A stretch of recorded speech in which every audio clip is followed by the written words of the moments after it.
Alors, j'ai ce tracé-là, en vue en plan, et je voudrais faire une petite modification par rapport à la numérotation des profils et par rapport au piquetage. Donc sur Autopiste, comment je procède? Tout simplement, je vais ici, je clique sur numérotation, et voilà qu'une barre s'affiche. Donc, juste pour savoir quel est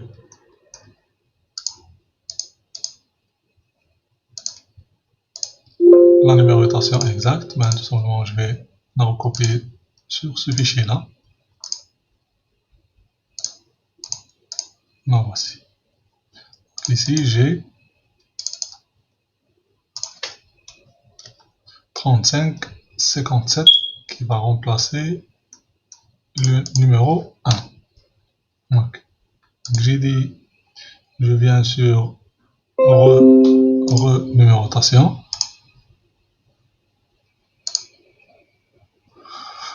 Je clique sur le premier. Vous voyez une sélection qui s'affiche en rouge. Et je vais remplacer le numéro 1 par 3557. Et comme vous voyez,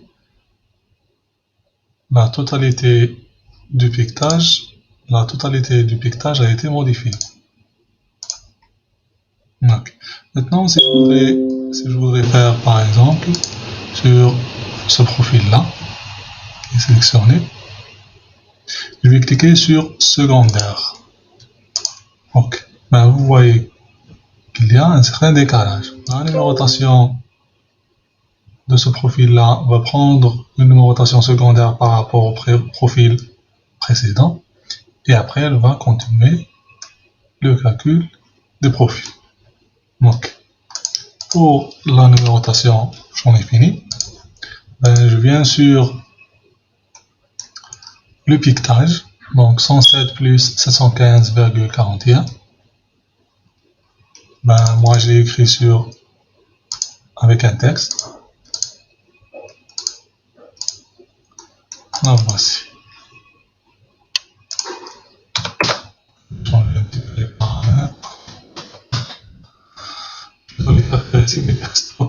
Donc je vais modifier le PK débutant avec 0. Mais ici, si je clique sur tabulation, vous voyez, il n'y a que la numérotation. Il affiche l'abscisse, mais en aucun cas, on ne peut le modifier sur cette palette-là. Si vous voyez la longueur totale de l'axe, 1 km 165,54 plus ou moins. Pour modifier le PK,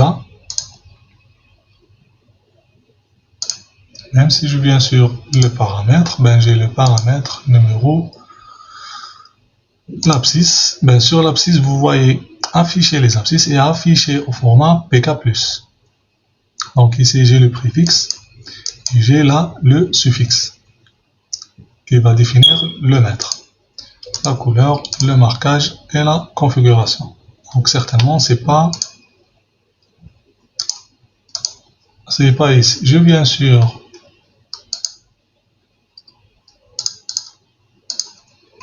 édition du projet, la même chose. Propriété, gabarit et objet 3D.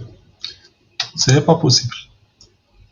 Qu'est-ce qu'on fait? Tout simplement, je clique sur le bouton ici.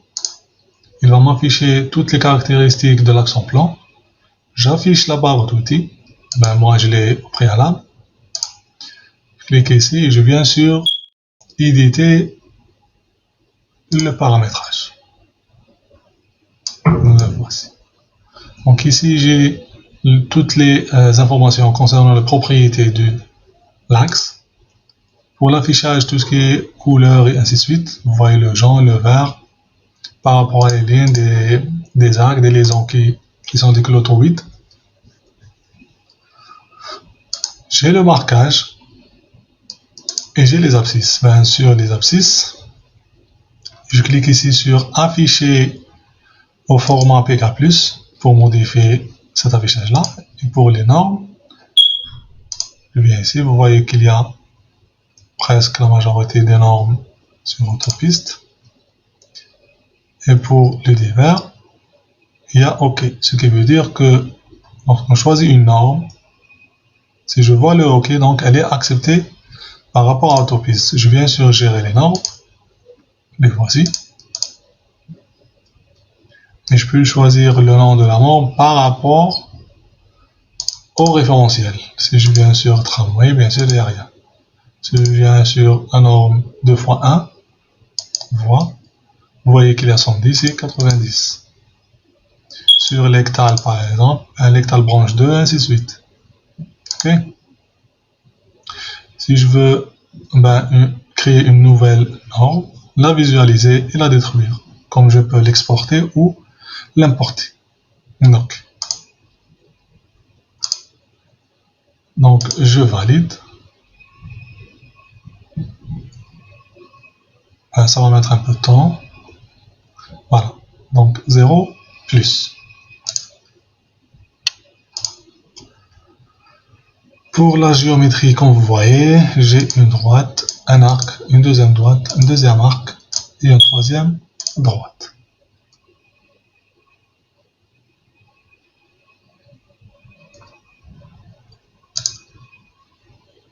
Je reclique sur éditer les paramètres et je viens ici.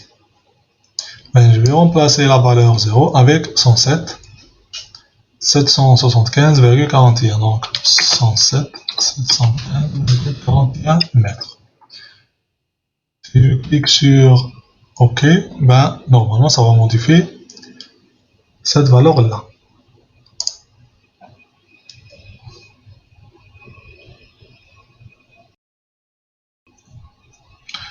Comme vous voyez, j'ai pu modifier le piquetage de départ de l'axe et bien sûr sa numérotation.